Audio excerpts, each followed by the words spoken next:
సంక్రాంతి ఎందుకు జరుపుకుంటారో చిన్న కథ. ఒకప్పుడు సూర్యపురం అనే అందమైన పల్లె ఉండేది.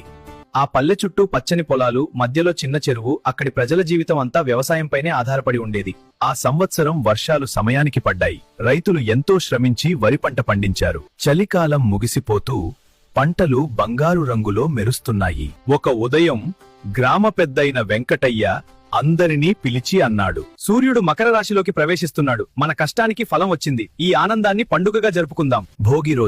భోగి రోజున అందరూ పాత వస్తువులు వదిలేశారు. మంట చుట్టూ కుటుంబమంతా చేరి పాత బాధలు పోయి కొత్త ఆశలు రావాలి.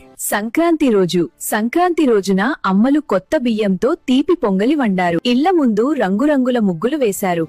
పిల్లలు గాలిపటాలు ఎగరేశారు. నాన్నా, సూర్యుడు లేకపోతే పంట లేదు, పంట లేకపోతే మన జీవితం లేదు. అందుకే సూర్యుడికి నమస్కారం. కనుమ రోజు ఆవులను స్నానం చేయించి పూలతో అలంకరించారు. మనతో కలిసి పనిచేసే పశువులకు కృతజ్ఞత చెప్పాలి.